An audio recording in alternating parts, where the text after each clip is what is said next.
Livro Maternidade Cristã. Na instrução precedente dissemos que os filhos nascem maus porque procedem de uma origem viciada, isto é, porque nascem de mães que não são boas e não são boas por duas razões. Primeira, porque nasceram contaminadas pelo pecado original, que embora apagado pelo batismo, permanece sempre nos seus efeitos. Segunda, por causa das misérias pessoais que cada mãe acrescenta ao pecado original. Estes acréscimos podem diminuir com a educação que lhes há de proporcionar a futura mãe da família. Pois bem, que educação se há de dar a uma futura mãe de família? Por outras palavras, que virtudes deve inculcar uma mãe a seus filhos para que eles possam no futuro ser também bons pais e mães de família?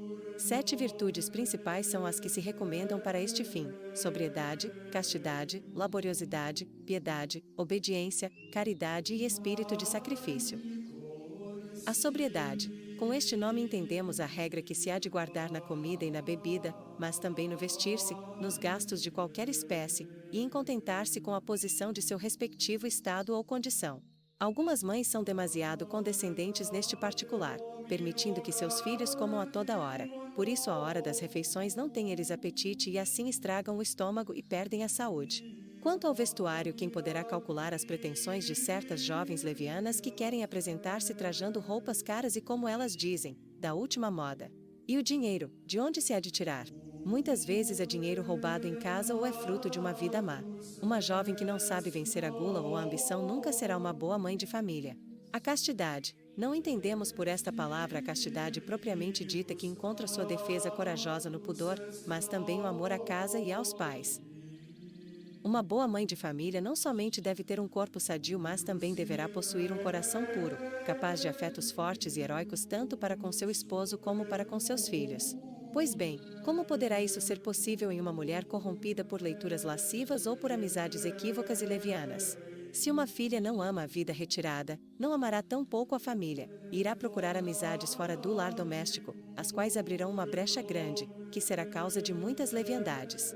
Causa espanto hoje em dia ver-se moças que andam de cá para lá a qualquer hora, passeando com qualquer pessoa que as convida ou que deseja que a convidem. Hoje querem gozar as moças de certa liberdade, desejam ser cortejadas e deste modo expõem-se a mil perigos e principalmente perdem aquele pudor que deveria ser a sua defesa.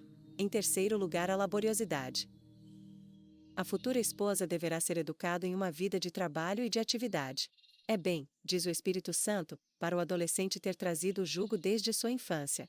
Convém fazer compreender em tempo à filha que a vida não é um divertimento, mas um sacrifício contínuo. Por isso a mãe deverá acostumar a filha a ocupar-se dos trabalhos caseiros e a fazê-los bem. Dizia uma moça que para ela a maior satisfação era a de estar em sua casa trabalhando e de ver seu pai e seus irmãos de nada precisarem. Tal moça será uma bênção para a família que a possuir. A laboriosidade defende de muitos perigos, gera a modéstia, a seriedade, evita muitas despesas e afasta a miséria. A quarta virtude é o temor de Deus. O princípio da sabedoria é o temor de Deus. O temor de Deus deve ser a base de toda educação e, portanto, também da educação da futura mãe de família. Dizei-me, se tivesse havido um pouco de temor de Deus, teríamos visto os horrores da guerra mundial? Ter-se-iam as nações sobrecarregado com tão enormes dívidas? Padeceríamos esta crise tão grande que ameaça levar o mundo à ruína total? Pois bem, o que sucede em grande escala na sociedade, acontece em grau menor na família. Hoje julga-se que tudo é lícito contanto que cada um possa fazer o que quiser. Temor de Deus, temor de sua justiça, já não se tem. O mais que se busca é não ser atirado a uma prisão e quase nem mesmo isso se teme desde que nesses lugares encontram-se cavalheiros, comendadores e gentis homens. Fazem esforços inauditos, os homens do governo para pôr ordem na sociedade, mas se o temor de Deus não for a base da vida social, nada se há de conseguir. Tudo será trabalho baldado. Lembrai-vos sempre, mães de famílias, se não inculcardes a vossos filhos o temor de Deus, sereis vós mesmas as primeiras a experimentar suas fatais consequências. Continuando a matéria da instrução precedente, devemos tratar de outras 3 virtudes, necessárias como as demais, para a futura mãe, a saber, a obediência, a caridade e o espírito de sacrifício. Não sei se me engano, mas parece-me que a virtude da obediência torna-se cada vez mais rara. Lamentam-se constantemente as mães, de que seus filhos não querem obedecer e quando obedecem é somente depois de gritos e de ameaças, ou depois de se ter recompensado a obediência com algum prêmio. A mesma dificuldade encontram os patrões para serem obedecidos por seus empregados. A ordem tem que ser repetida muitas vezes e, contudo, nem sempre se é obedecido. E no entanto a obediência é muitíssimo necessária, e sem ela não pode haver ordem. Pense, se os soldados se recusassem cumprir as ordens recebidas de seus comandantes. É necessário que a futura mãe de família se acostume a obedecer, mas obedecer sempre à sua mãe, e as mães não hão de ceder jamais neste particular. Quando derem uma ordem, naturalmente devem ser razoáveis, sempre devem exigir-lhes obediência a todo custo. Ai delas, se cederem. Pense a futura mãe que, se não se acostumar a obedecer em sua casa, encontrará maiores dificuldades em obedecer quando for viver com seu marido. Aí terá que obedecer à sogra, à cunhada, que talvez a querem tanto como os olhos a fumaça. Talvez diga: estaremos somente meu marido e eu. Isto nem sempre é possível, ao menos por algum tempo, e ainda que fosse, julga a esposa que mesmo desse modo estará livre? O matrimônio é chamado jugo, e jugo quer dizer sujeição.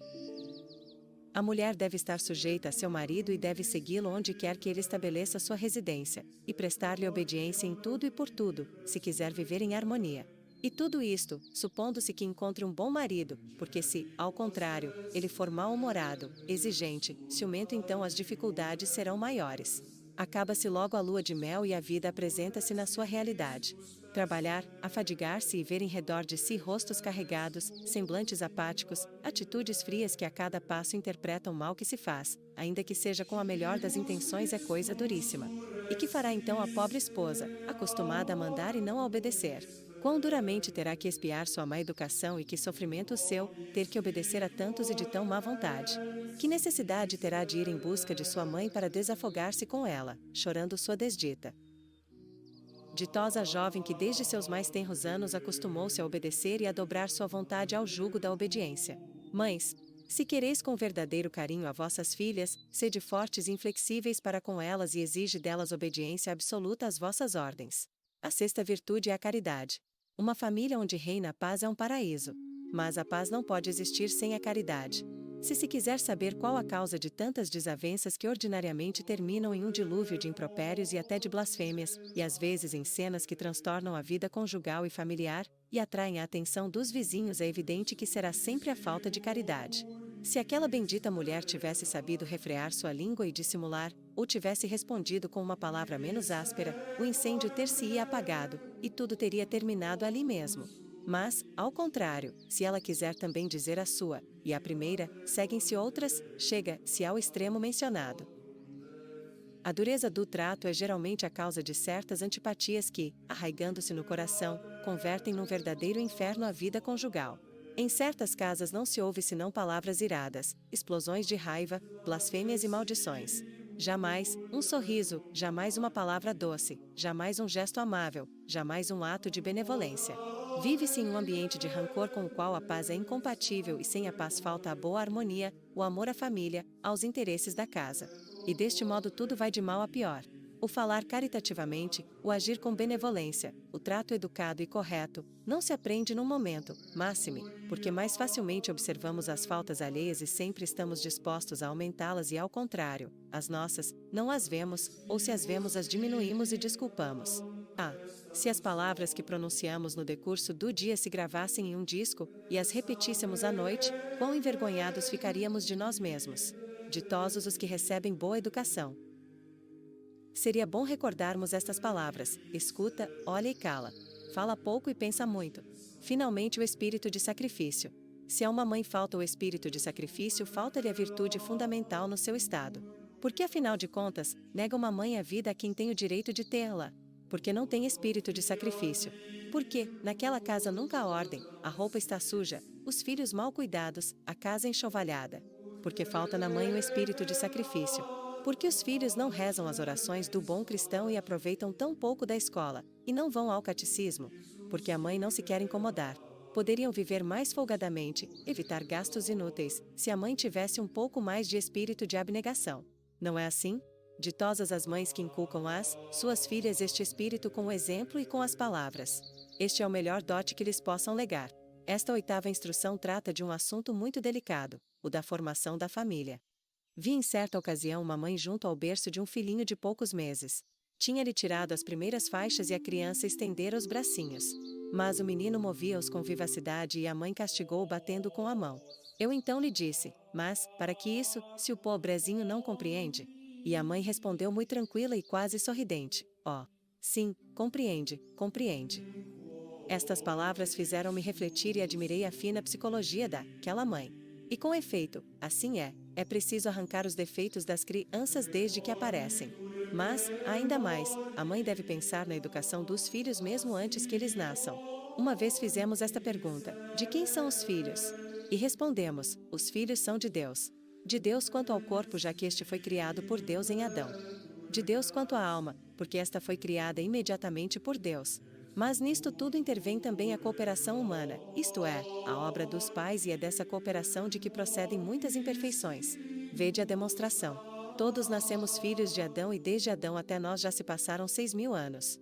3 coisas pelo menos concorrem para tornar miserável o gênero humano. Primeira, o pecado original que nos vem de Adão, transmitindo aos homens a inimizade de Deus, a concupiscência, a ignorância, as enfermidades e a morte. Esta é a fonte e a origem de todas as calamidades. Segunda, todas as misérias concomitantes ao pecado original acrescentadas pela sucessão das famílias e que na maioria dos casos faz sentir suas maléficas influências em toda parte. Explica-se, Adão não foi nem histérico, nem louco, nem tuberculoso, estas enfermidades vieram depois. Pois bem, quando elas se apoderam de algum indivíduo geralmente tornam-se hereditárias. Pois um acréscimo feito ao pecado original. Terceira, todas as misérias que dependem da vontade dos pais. Eis aqui 3 causas das quais se originam todos os ais da vida humana: o pecado original que nos lega a inimizade de Deus e a morte, as doenças hereditárias, os defeitos e os vícios dos pais. Nas ações humanas, mesmo nas externas e materiais, não somente o corpo toma parte, mas também a alma. Se, por exemplo, alguém lê uma poesia a uma aluna do 3º ano, ela não a apreciará certamente. Mas se a mestra mesma recitar, a vez de notar uma grande diferença. Por quê? Não é a mesma poesia? Sim, mas é diferente a maneira de recitá-la. E então, de que depende? Depende da alma. Depende da alma da mestra, que sente o que é expresso na poesia e o faz sentir. Por este exemplo podereis formar uma ideia do estado psicológico, ou seja, da disposição interior dos esposos quando se preparam para realizar a obra da formação da família. Diante dos pais apresentam-se muitos caminhos, bons e maus, que levam à melhor e à pior educação e orientação da família. Viste sem dúvida, nas grandes estações ferroviárias, os trens alinhados uns juntos dos outros preparados para a viagem. Se eu tomar o da primeira linha, irei ter a uma cidade; se tomar o da segunda, conduzir-me-á a outra, e o da terceira, o da quarta, sucessivamente. Nesse momento têm os pais em suas mãos os fios da melhor ou pior sorte dos filhos. Se nesse solene momento não se deixassem dominar pela paixão puramente humana, mas elevassem seu pensamento bem mais alto na certeza de que estão realizando um milagre em união com Deus. Mas infelizmente, quem é que pensa assim? Vede aquela árvore robusta, cujo tronco revestido de ramos verdes eleva-se bem alto.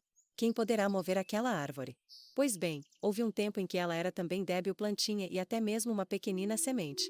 Um inseto insignificante poderia tê-la destruído, o calor em grau pequenino poderia ter truncado a existência àquela planta se lhe tivesse matado o germe.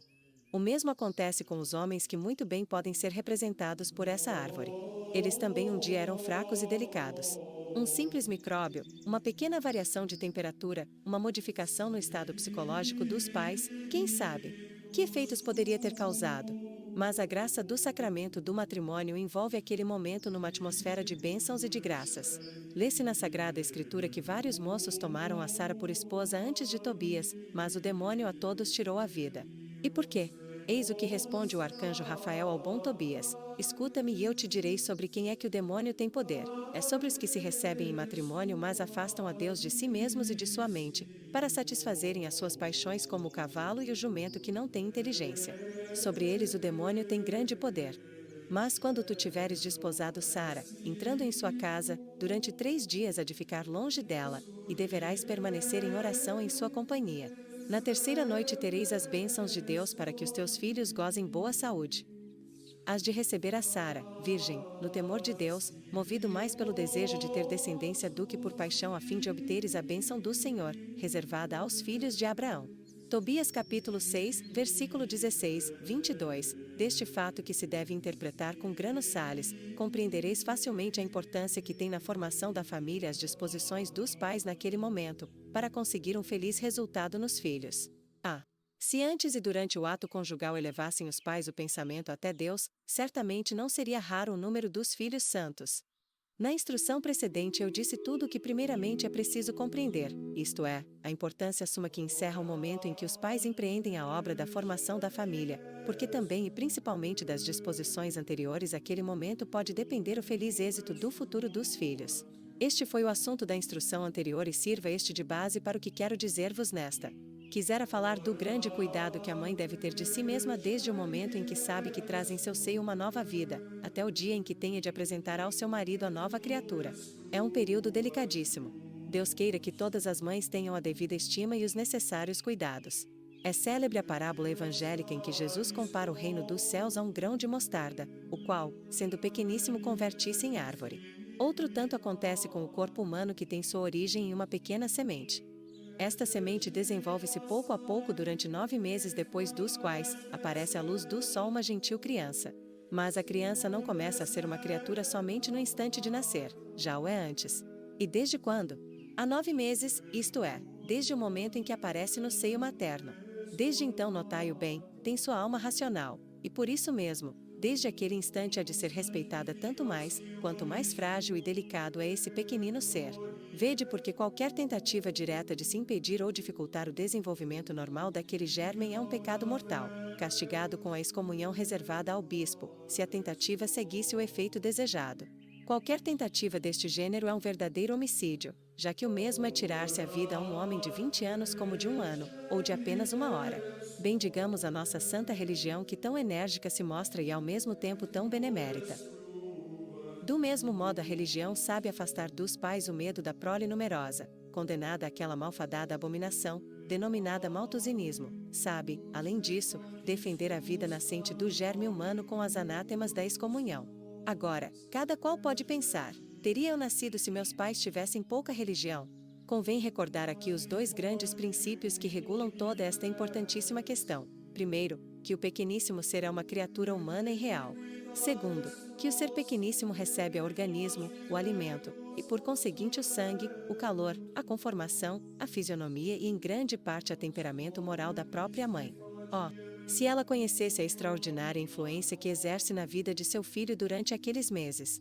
Durante esse tempo deve ela agir de tal modo que seu filho possa desenvolver-se normalmente e assim crescer são e robusto, segundo o curso normal das leis da natureza.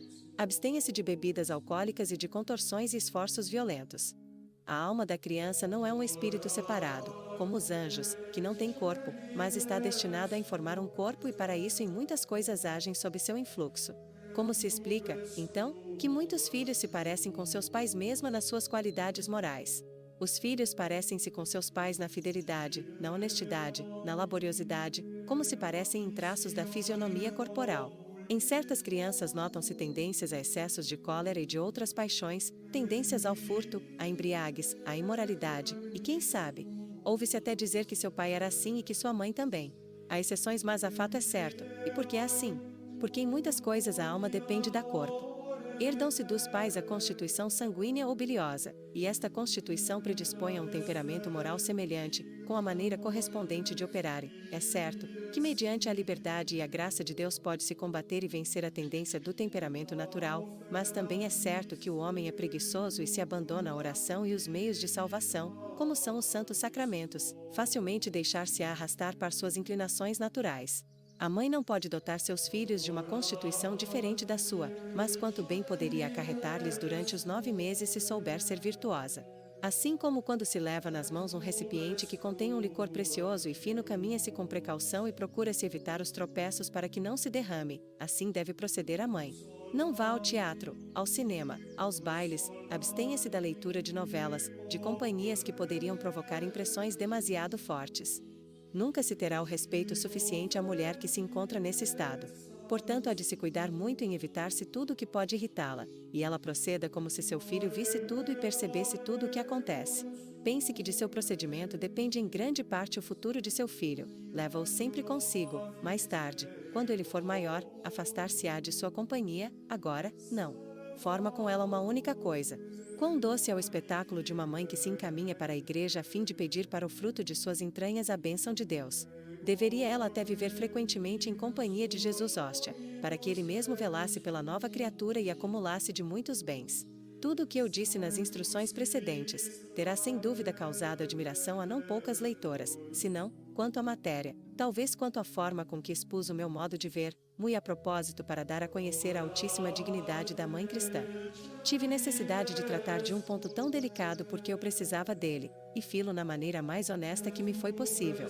Espero ter ilustrado muitas inteligências e, portanto, ter feito algum bem, e isso basta-me, pouco importando-me com as críticas daqueles que, como os antigos fariseus neles tivessem achado motivo de escândalo. Dirijo-me às pessoas que têm vontade de aprender, não às que estão dispostas a murmurar. O alimento da criança é o leite materno. A mãe, portanto, deve cuidar em lhe proporcionar um leite sadio, e por isso mesmo, há de se abster daquilo que lhe apetece, para comer somente o que lhe poderá dar um leite melhor. De outra sorte, a criança começará a sentir-se mal e terá incômodos gástricos. Uma pessoa de experiência nesta matéria diz que, se dando o alimento à criança nas horas marcadas, durante o dia pode a mãe poupar-se o incômodo de ter que dá-lo durante a noite. Há mães que apenas ouvem a criança chorar logo pensam que é de fome, dão-lhe o peito e isso lhes causa frequentes indigestões. Algumas pequenas indisposições das crianças curam-se com um pouco de água açucarada. Não se lhes devem dar remédios sem prescrição médica. As crianças têm frio mesmo durante o verão, especialmente nos pés. Por isso devem cuidar as mães em agasalhá-las com tecidos de lã. É um grande erro de certas mães que no tempo de calor têm suas crianças meio despidas. Basta o menor declínio da temperatura que nós apenas notamos, para que elas se ressintam. Há mães tão descuidadas, que ao sopro de um vento frio ficam muitas vezes tagarelando no meio da rua, com prejuízo da saúde de seus filhinhos. Eles são como as plantas delicadas, apanham facilmente resfriados, que se podem transformar em bronquite, e talvez até em pneumonia. Repito, as crianças devem estar bem cobertas em qualquer tempo e hora. Se uma camiseta de lã não incomoda aos adultos no verão, por que não fará igualmente bem às crianças? Tal cuidado deverá ter também quando começam a andar. Além disso, a moralidade exige que sempre eles estejam suficientemente cobertos, e nisto muitos deixam a desejar, pelo pouco caso que fazem. Dizem as mães, aquelas, ao menos que têm um pouco de bom senso, que o período mais difícil da educação dos filhos é dos 2 aos 6 anos, porque a criança começa a andar sozinha e pode afastar-se facilmente das vistas de sua mãe. E porque não tendo ainda o uso da razão não é capaz de evitar os perigos, e são tantos os que ela corre nessa idade, que muitos seriam de consequências fatais, se não fosse o cuidado solícito do seu anjo da guarda. Quando a mãe está muito ocupada, confia seu filho a outras pessoas, geralmente a uma irmãzinha, a uma prima, ainda que saiba que não são muito cuidadosas. Frequentemente estas pessoas, em vez de cuidar da criança, colocam-na no chão e se põem a divertir com outras companheiras. A criança, não querendo ficar sozinha, levanta-se e assim expõe-se a muitíssimos perigos, especialmente nos lugares muito movimentados. Como já eu disse em outro lugar, não é conveniente que a criança tenha sempre alguma coisa para comer. Também nesta idade é preciso ter-se um método, diz um escritor tratando deste assunto. A mãe deve ser enérgica, e não se deixar comover pelas lágrimas da criança, que quer tudo o que encontra e que lhe cai sob os olhos. Se a mãe mostra-se forte, a criança deixa de pedir, e se ao contrário, ela cede, quando chegar a hora da refeição, não terá vontade de comer, encher-se-á de caprichos e ainda por cima acabará gulosa. Por outro lado, por mais sadio que seja o alimento, tomando em demasia ele transtorna o estômago, e pode ser causa de muitos incômodos e moléstias. As roupas da criança devem estar de acordo com as condições da família, não se olhando para a suntuosidade e riqueza quanto para a limpeza e higiene. As meninas, mesmo nesta idade, costumam ser vaidosas, olham para os vestidos das outras e querem também que os seus sejam iguais. Não se deve excitar-lhes a vaidade, dizendo-lhes, por exemplo, como és linda. Que vestido bonito! Como te fica bem! Certa mãe mostrou à sua filha uma imagem de Santa Ana que tinha ao lado sua filha, a Virgem Santíssima, e diante das pretensões da menina, que tinha visto um vestido caro, usado por uma de suas amigas, disse: Vês? Essa menina é a rainha do paraíso. O vestido que tu tens é mais bonito que o dela. Outra mãe disse à sua filha: Ouve, há 2 classes de vestidos. Um que cobre o corpo, outro que cobre a alma. O do corpo pouco nos importa, mas o da alma vale muito mais e é muito mais precioso. É o que usam as melhores meninas. Há meninos e meninas que têm um caráter tão bom que à primeira vista fazem-se amar. Modéstia, gentileza, benevolência, e ao mesmo tempo grande circunspecção, que tão lindamente se entrelaçam no seu coração e que manifestam ao exterior na doce expressão do seu olhar. Querem conseguir um emprego? Basta que se apresentem para serem logo preferidas, entre 10, 20, 100 concorrentes, que levam em seu favor certificados e recomendações. E por quê? Porque aquele conjunto de belas qualidades que lhes adornam a alma, agrada, rouba a simpatia e o patrão ou chefe de oficina percebe que aquela pessoa lhe convém e que pode confiar nela. A confiança. Pois bem, que é que faz a índole da criança? A educação que recebe desde pequenina. É então que se modela o caráter ou o que chamamos, o natural de cada um. Entendamo-lo bem, o natural não é virtude.